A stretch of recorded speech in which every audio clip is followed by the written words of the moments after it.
히브리서 9장 1절에서 5절까지 말씀을 봉독해 드립니다. 히브리서 9장 1절에서 5절까지 말씀입니다. 첫 언약에도 섬기는 예법과 세상에 속한 성서가 있더라.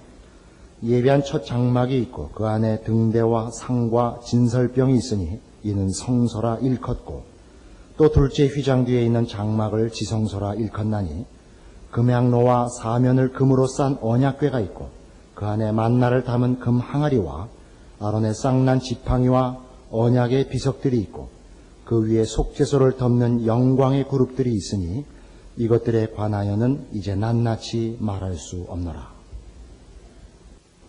구약의 제사법에는 제사를 드리는 방법만 있는 것이 아니고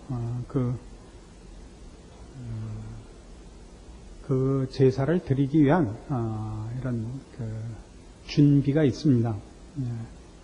솔로몬 왕에 의해서 성전이 지어지기 전까지는 출애굽해서 모세가 하나님께서 가르친 대로 만든 장막으로 된 성막이 있었고, 그 이후에 솔로몬 시대에 와서 성전을 짓고 그것이 예루살렘 성전으로 이렇게 고정이 되었습니다.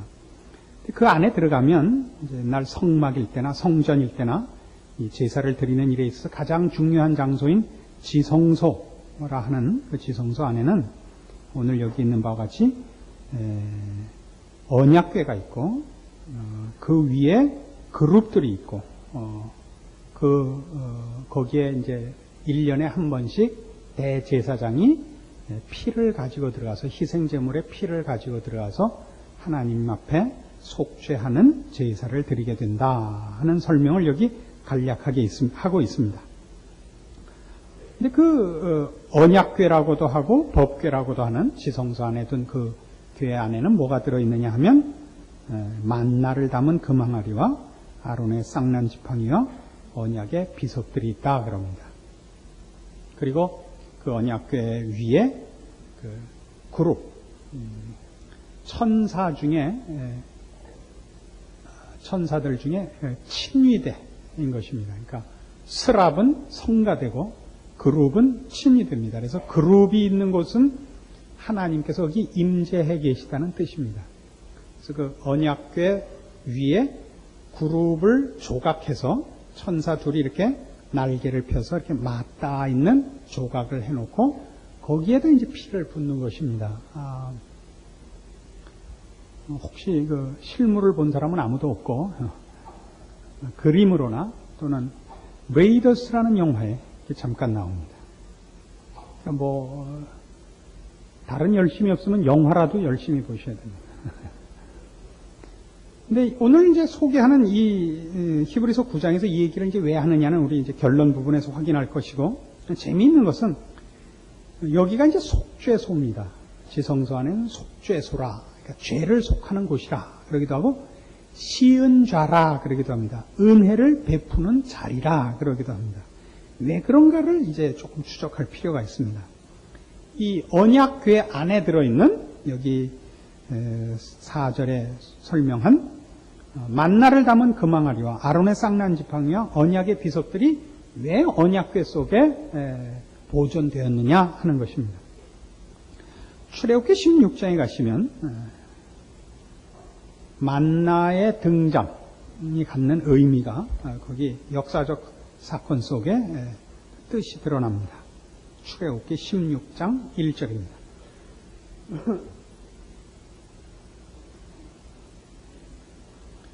이스라엘 자손의 온 회중이 엘림에서 떠나 엘림과 시내산 사이 신광야에 이르니 애굽에서 나온 후 제2월 15일이라. 이스라엘 온 회중이 그 광야에서 모세와 아론을 원망하여 그들에게 이르되, 우리가 애굽 땅에서 고기 가마 곁에 앉았던 때와 떡을 배불리 먹던 때에 여호와의 손에 죽었다면 좋았을 것을 너희가 이 광야로 우리를 인도하여 내어 이 온 회중으로 줄여 죽게 하는도다. 때에 여호와께서 모세에게 이르시되, 보라, 내가 너희를 위하여 하늘에서 양식을 비같이 내리리니 백성이 나가서 일용할 것을 날마다 거둘 것이라. 이같이 하여 그들이 나의 율법을 준행하나 아니하나 내가 시험하리라. 여기 이스라엘 백성들의 원망은 다만 먹을 것이 없다는 원망 정도가 아닌 것 같습니다. 지금 읽은 4절 그 끝부분에 나오는 바와 같이 이같이 하여 그들이 나의 율법을 준행하나 아니하나 내가 시험하리라 하신 말씀을 힌트로 볼 때 이스라엘 백성의 원망은 먹을 것이 없습니다 정도가 아니라 우리가 죄를 짓는 이유는 외적 조건 때문입니다 라고 했다는 뜻이 됩니다. 그러니까 먹을 것이 있으면 우리 그 속담 중에 목구멍이 포도청이라 그러죠. 사흘 굶고 도적질 안 하는 놈 없듯이 외적 조건 때문에 내가 도적질을 하고 죄를 짓지 거기에 문제가 없다면 내가 왜 죄를 짓겠습니까? 라는 원망이었다는 얘기죠. 그래서 좋다 그러면 내가 먹을 것을 주어 일용할 것을 주어 너희들이 나의 율법을 준행하나 아니하나 보겠다 라는 말씀이 언급된 것으로 보여집니다. 이것이 이렇게 이해하는 게 옳다는 것이 신명기 8장에 가면 나옵니다. 신명기 8장 2절 구약성경 274페이지 신명기 8장 2절입니다. 네 하나님 여호와께서 이 40년 동안에 너로 광야의 길을 걷게 하신 것을 기억하라. 이는 너를 낮추시며 너를 시험하사 네 마음이 어떠한지 그 명령을 지키는지 아니 지키는지 알려 하심이라. 너를 낮추시며 너로 줄이게 하시며 또 너도 알지 못하며 네 열조도 알지 못하던 만나를 내게 먹이신 것은 사람이 떡으로만 사는 것이 아니요 여호와 입에서 나오는 모든 말씀으로 사는 줄을 너로 알게 하려 하심이니라. 2절 다시 보세요. 뭐라고요? 이 40년 동안에 너로 광야의 길을 걷게 하신 것을 기억하라. 이는 너를 낮추시며 너를 시험하사 네 마음이 어떠한지 그 명령을 지키는지 아니 지키는지 알려 하심이라. 네 마음을 알아보려고 40년 광야 생활했다는 거죠. 아까 출애굽기 16장이 뭐였죠? 일용할 양식을 주어 너희가 내 율법을 지키나 안 지키나 보겠다. 그 얘기입니다. 그러니까 3절, 이 지금 신명기 8장 3절로 오시면 너를 낮추시며 너로 줄이게 하시며 또 너도 알지 못하며 내 열조도 알지 못하던 만나를 내게 먹이신 것은. 그러니까 먹을 것을 줬다고요. 그럼에도 불구하고 이 40년 동안에 이스라엘 백성이 하나님 말씀을 듣지 않았다고요. 이 만나를 내게 먹이신 것은 사람이 떡으로만 사는 것이 아니요 여호와 입에서 나오는 모든 말씀으로 사는 줄을 너로 알게 하려 하심이니라.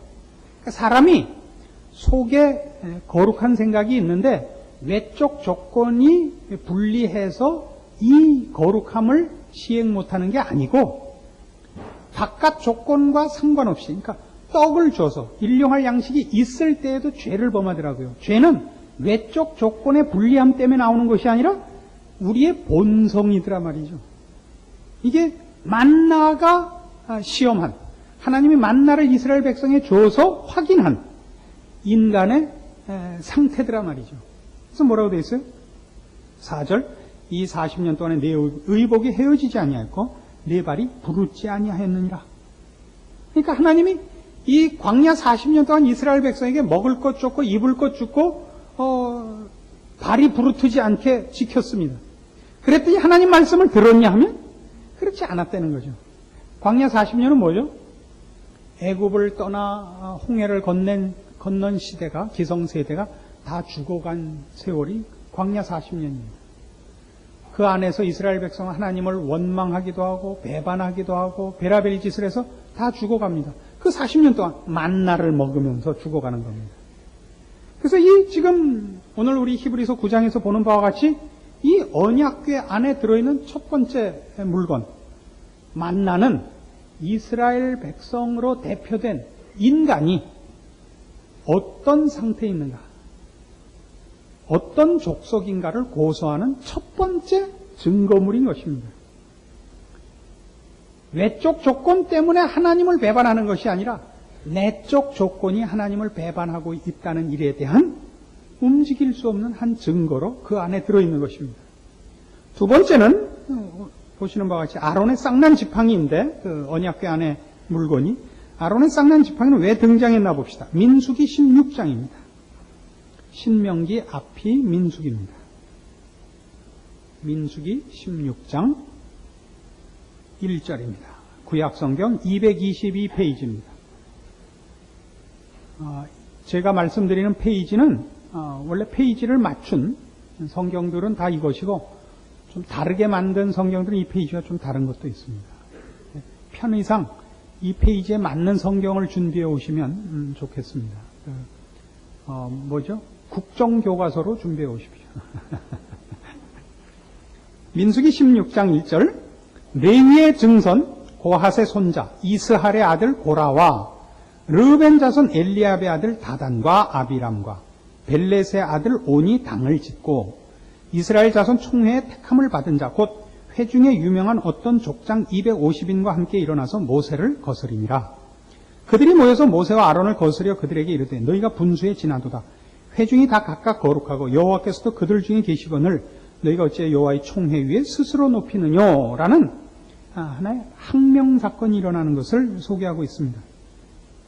고라와 다단이 앞장선 이 항명 사건은 모세의 지도권을 항명하는 것에 그치지 않고 하나님의 지도권을 항명하는 사건입니다. 왜냐하면 3절에 있는 바와 같이 모세와 아론을 거스려 그들에게 이르되 너희가 분수에 지나도다.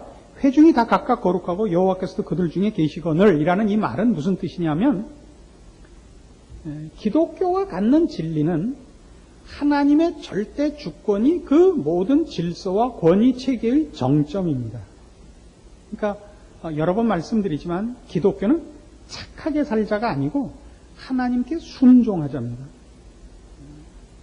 거짓말을 하지 말자는 거짓말이 부도덕하기 때문에 윤리적이지 않기 때문이기 이전에 하나님의 명령이기 때문입니다. 이해하시겠습니까? 하나님이 이 기독교라는 종교에는 유일한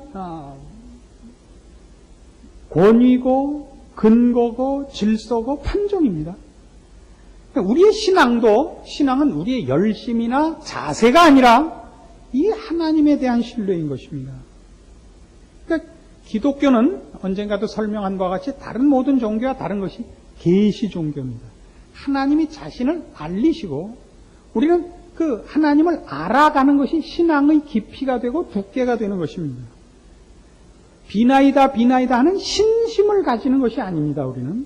그래서 기독교와 다른 종교의 가장 큰 차이가 뭐냐면 다른 종교는 근본적으로 범신론입니다. 범신론이란 인간에게 다 신적 요소가 있고 인간에게 필요한 것은 깨우침만 있으면 된다고 보는 것이죠. 절대자가 있어서 권위와 질서를 나누는 것이 아니라 모두가 깨우쳐서 그 안에 있는 신심을 계도하고 발휘하는 것이 종교라고 보고 있는 것입니다. 이 대표적인 것이 불교입니다. 그래서 불교는 배타적이지 않습니다. 그렇죠? 모두를 부처로 보고 가능하게 보는 것이고 기독교는 굉장히 배타적으로 보입니다. 왜냐하면 다 죄인이고 다 죽일 놈이라는 거죠. 그러니까 단어도 살벌하고 이 몹쓸 표현이 많습니다. 지옥 간다 그러죠. 사탄아 물러가라 그러죠. 이 험합니다 말들이. 그러니까 왜 그렇게 됐느냐 하면 정답이 없는 곳에서는 정죄가 없습니다. 예전에 어떤 사람이 시카고를 갈 일이 있어 뉴욕에서 미국 사람 얘기입니다. 돈이 없어서 무임승차를 했는데 승무원에게 적발이 됐습니다. 그러자 뉴욕타임즈 사회부 기자인데 어떻게 오다 보니까 신분증을 안 갖고 왔습니다. 이제 미국에서도 신문 기자는 봐주나 봐요. 그 승무원이 그러면 저쪽 1등 칸에 그 편집국장이 뉴욕타임즈 편집국장이 타고 있는데 가서 확인을 하자 그러더니 큰일 났죠. 그래서 이제 조마조마한 마음으로 따라갔더니 그 편집국장이 이게 뭐 당신 그 신문사의 사회부 기자라 하는데 아십니까? 알지요. 자네 여기 웬일인가? 시카고 출장 가나? 그래갖고 살려줘서 너무 고마워갖고 승무원이 간다며 이렇게 아닌 걸 알면서도 봐줘서 고맙다 그러니까 나도 실은 가짜로 지금 타고 있다고. 지가 가짜인데 누구 남 보고 뭐라 그렇게 보였어요. 그러니까 이 불교에 가면 모두 괜찮다 그러는 거는 어차피 정답을 모르는데 연필 굴린 건데 1번이면 어떻고 2번이면 어떻고 3번이면 어떻고 4번이면 어때요? 누가 글씨 이쁘게 썼냐만 보면 되는 거지. 그죠? 우리는 아니죠. 우리는 정답을 알고 있으니까 진리는 진리가 아닌 것은 아니라 그럴 수밖에 없단 말이에요. 그렇잖아요? 두 점을 잇는 가장 가까운 선이 직선 아닙니까? 직선은 나머지가 직선이 아니라고 고소를 하는 자체 증거를 가질 수밖에 없고 발언권을 가질 수밖에 없습니다. 이 기독교와 갖는 소위 제3자들이 얘기하는 편협함입니다. 편협함이 아니고 진리에 관한 증언인 것입니다. 바로 그 실수를 지금 이 고라와 다단이 하는 것입니다. 모세의 지도권은 모세가 뛰어나서가 아니고 하나님이 모세를 임명했기 때문입니다. 그 모세의 임명권을 반발하는 것은 하나님의 권위를 반발하는 것입니다. 왜 하나님이 우리 인생에 끼어 들어와서 감 내놔라 떡 내놔라 하느냐 이거죠. 우리 다 각각 신령하고 여기 뭐래 회중이 다 각각 거룩하고 여호와께서도 그들 중에 계시거늘. 이는 하나님이 그들에게 있다는 뜻이 아니라 다 신적 어떤 소양이 있다 이거죠. 범신론으로 가는 겁니다. 그래서 이렇게 대들었던 이 고라와 다단을 앞세워 그 뒤를 따랐던 모든 사람이 지진에 죽고 향불에 타 죽고 연병에 죽습니다. 그래서 17장 1절에 하나님께서 이런 일을 시킵니다. 여호와께서 모세에게 일러 가라사대 너는 이스라엘 자손에게 고하여 그들 중에서 각각 각 종족을 따라 지팡이 하나씩 취하되 곧 그들의 종족대로 그 모든 족장에게서 지팡이 12를 취하고 그 사람들의 이름을 각각 그 지팡이에 쓰되 레위의 지팡이에는 아론의 이름을 쓰라. 이는 그들의 종족에 각 두령이 지팡이 하나씩 있어야 할 것임이니라. 그 지팡이를 회막 안에서 내가 너희와 만나는 곳인 증거궤 앞에 두라. 내가 택한 자의 지팡이에는 싹이 나리니 이것으로 이스라엘 자손이 너희를 대하여 원망하는 말을 내 앞에서 그치게 하리라. 모세가 이스라엘 자손에게 고하며 그 족장들이 각기 종족대로 지팡이 하나씩 그에게 주었으니 그 지팡이 합이 12리라. 그 중에 아론의 지팡이가 있었더라. 모세가 그 지팡이들을 증거의 장막 안 여호와 앞에 두었더라. 이튿날 모세가 증거의 장막에 들어가 본즉 레위 집을 위하여 낸 아론의 지팡이에 움이 돋고 순이 나고 꽃이 피어서 살구 열매가 열렸더라. 모세가 그 지팡이 전부를 여호와 앞에서 이스라엘 모든 자손에게로 취하여 내매 그들이 보고 각각 자기 지팡이를 취하였더라. 여호와께서 또 모세에게 이르시되 아론의 지팡이는 증거궤 앞으로 도로 가져다가 거기 간직하여 패역한 자에 대한 표징이 되게 하여 그들로 내게 대한 원망을 그치고 죽지 않게 할지니라.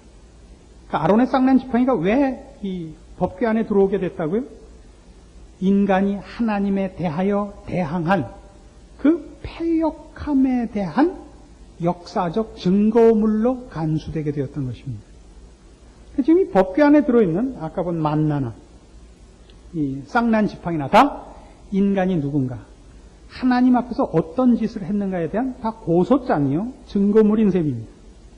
세 번째는 비석들이 들어있다 그럽니다. 이 비석들이라는 것은 하나님께서 이스라엘 백성에게 써준 10계명 두 돌판입니다. 그런데 출애굽기 32장에 가시면 15절 모세가 시내산에 올라가서 하나님 앞에 이 율법을 받고 있는 동안에 이스라엘 백성이 산 아래서 금송아지 우상을 만들어 놓고 범죄합니다. 그래서 하나님이 노하시는 장면입니다. 15절 모세가 돌이켜 산에서 내려오는데 증거의 두 판이 그 손에 있고 그 판의 양면 이편 저편에 글자가 있으니 그 판은 하나님이 만드신 것이요 글자는 하나님이 쓰셔서 판에 새기신 것이더라. 여호수아가 백성의 호나함을 듣고 모세에게 말하되 진중에서 싸우는 소리가 나나이다. 모세가 가로되 이는 승전가도 아니요 패하여 부르짖는 소리도 아니라 나의 듣기에는 노래하는 소리로다 하고 진에 가까이 이르러 송아지와 그 춤추는 것을 보고 대노하여 손에서 그 판들을 산 아래로 던져 깨뜨리니라.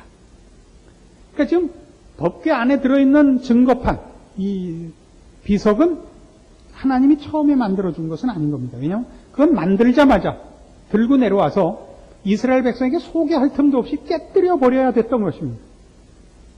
율법을 베풀 틈도 없었던 것입니다. 그래서 지금 그 증거궤 안에 있는 건 뭐냐 하면 신명기 10장 1절에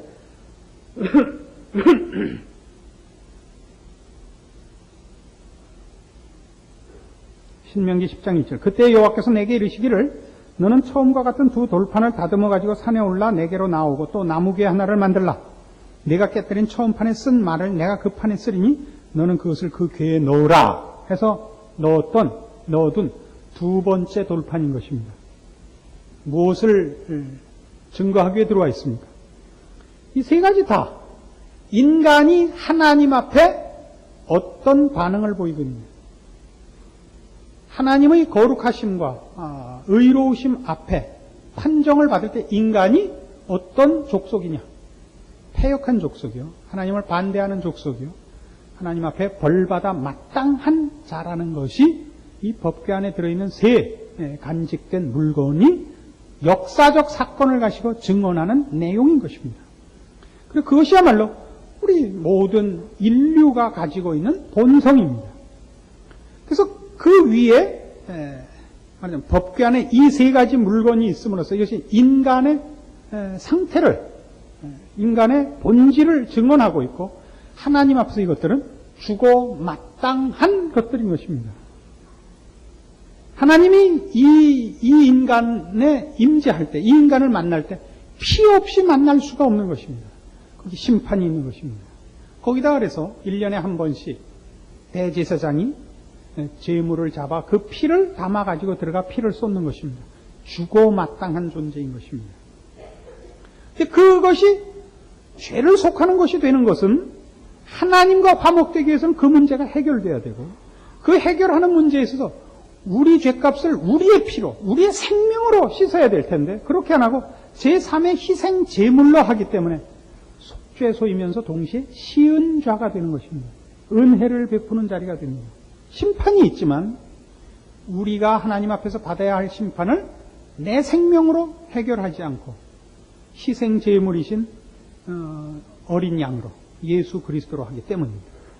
그러나 오늘 히브리서가 이 사건을 도입하여 이 제사법과 거기에 얽힌 이 문제로 인하여 지금 히브리서 수신자들에게 하고 싶은 얘기, 또 오늘 우리 이 글을 읽는 모든 성도들에게 하고 싶은 얘기는 뭐냐 하면 바로 이겁니다. 그러니까 예수를 믿은 보상이 뭐냐 하는 문제입니다. 예수를 믿은 보상이 뭐냐? 여러분이 신앙적인 감격과 열심과 더 큰 희생을 한다고 해서 신앙 현실이 호전되는 것은 아닙니다. 여러분들이 주를 더 가까이 하고 그 마음에 진심을 갖고 주께 매어 달리고 또 하나님 앞에 여러분의 신앙과 열심이 연락된다고 할지라도 여러분의 인생살이가 형통하다는 보장은 없습니다. 성경이 우리에게 얘기하는 것은 가장 중요시하고 해결해야 되고 그리고 초점을 둬야 하는 신앙의 핵심, 이 문제란 말입니다. 이것이 없어졌는가?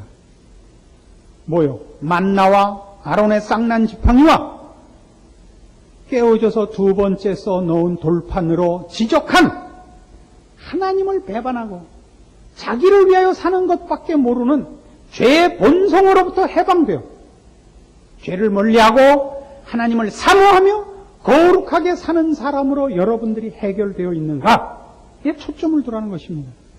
그렇다면 여러분은 여러분의 자녀가 말을 듣든 말든 여러분의 건강이 어떻든 여러분의 이 세상에서의 지위가 혹 형통한지 혹 그렇지 못한지를 물어볼 것 없이 그것으로 영향받을 것도 없고 그것으로 어떻게 비교할 필요 없는 너무나 크고 너무나 중요하고 너무나 시급한 이 문제에서 해결함을 받은 복된 사람이라는 것입니다. 이것을 믿으십니까? 그러니까 오늘날 현대 교회들이 갖는 큰 시험은 뭐냐 하면 전 세계가 문명화되고 쾌락에 대하여 더 많은 것들을 알게 되면서부터 이 기독교라는 종교도 하나님을 믿어서 이 세상에서 편하고 즐거운 것으로 그 신앙이 자꾸 유혹받고 있다는 사실입니다. 기독교 신앙의 본질은 하나님이 우리를 찾아오셔서 우리를 고치시고 우리에게 복 주시고 우리를 인도하시려는 핵심은 거룩에 관한 것이다 이겁니다. 제가 여기까지 오는 제 인생살이를 돌아보면서 배운 가장 중요한 게 있다면 바로 이것입니다. 그 어느 것도 겁나지 않습니다. 자식이 잘못됐든 마누라가 바가지를 긁든 천재지변이 일어나든 무엇도 겁이 나지 않습니다. 가장 겁나는 건 하나님 앞에 범죄하는 것입니다. 하나님께 외면함을 받는다는 것은 절대 있어서는 안 되고 그런 것은 생각도 해서는 안 됩니다. 그것을 무서워해야 됩니다. 그리고 그렇지만 않다면 이 세상이 나를 반대하고 이 세상이 모두 일어나서 덤벼든다 할지라도 우리는 겁날 것이 없는 존재입니다. 이것이 기독교 신앙이며 성경이 우리에게 가르치려는 것입니다. 지금 히브리서 수신자들은 어떤 상태 속에 있습니까? 자기네들이 전통적으로 민족의 종교로 가지고 있던 유대 종교에서 떠나 기독교도가 되었습니다. 예수를 믿었습니다. 예수를 믿으니 큰 결심과 희생과 각오에 보상이 없습니다. 동족들의 미움을 받고 당시 로마 정권 하에서 핍박을 당하고 신앙 현실에 있어서 호전되는 것이 없습니다. 내가 이게 정말 잘한 선택이다. 예수를 믿는다는 것이 도대체 무슨 혜택이 있단 말인가? 라는 의심과 울부짖음에 대한 답입니다. 예전에는 너희가 율법 아래서 너희의 죄를 다 씻지 못했다. 너희는 부족을 갖고 있는 것에 불과했다. 그러나 이제 부족을 갖고 있는 것이 아니라 너희 속 사람이 변화하여 예수 그리스도로 말미암아 거룩한 사람이 되어 너희 속으로부터 하나님을 섬기며 사모하며 거룩을 쫓고 있지 않느냐. 이거보다 더 큰 복이 있단 말이냐? 이겁니다. 여러분이 이 세상에서 추구하는 어떤 것들도 그것이 권력이든 그것이 무슨 명예든 재능이든 무엇이든 그것은 기독교도들에게는 추적해야 할 첫 번째 목표나 내용은 아닌 것입니다. 그것이 여러분의 추적할 첫 번째 목표와 내용이라면 여러분은 예수 믿는 사람이 아닌 것입니다. 우리가 추적해야 되는 것은 거룩이요, 주를 사랑하는 것이요, 주 앞에 기뻐하심을 입는 것입니다. 이것이 예수 그리스도를 믿는 모든 성도들에게 허락되어 있고 해결되어 있단 말이죠. 예수를 믿었는데 뭐 해준 거 있습니까? 마음속에 그 의심이 일어나거든. 바로 이 답을 찾으시라고요.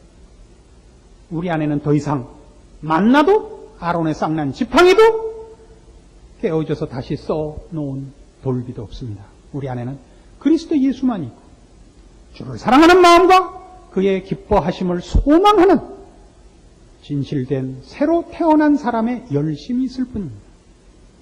이것과 이 세상이 우리를 괴롭히는 비교할 수 없는 사소한 고통들과 혼동하지 마시고 여러분을 이 자리에 오게 하시고 영원한 나라를 주기 위하여 여러분 안에 이 모든 것들을 씻어내고 새로운 사람으로 여러분을 태어나게 하신 복 주시기를 기뻐하시고 영원한 나라를 준비하고 계시는 여러분의 하나님 아버지 앞에 감사하며 승리하는 신자들이 되기를 권합니다. 기도하십시다. 하나님 아버지의 은혜를 감사합니다. 거룩하신 하나님의 자녀가 되어 의와 진리의 거룩함으로 지으심을 받은 새 사람이 되었습니다. 마땅히 하나님을 본받는 자 되어야 하고 영원을 준비해야 옳습니다. 이 세상을 사는 이 잠깐 동안에 당하는 세상으로부터의 고통과 유혹과 시험을 이기게 하시고 우리가 가지고 우리가 은혜를 입은 내용들이 얼마나 고귀한 것인가 깨닫게 하셔서 승리하는 저희들 되게 하옵소서. 예수님의 이름으로 기도합니다. 아멘.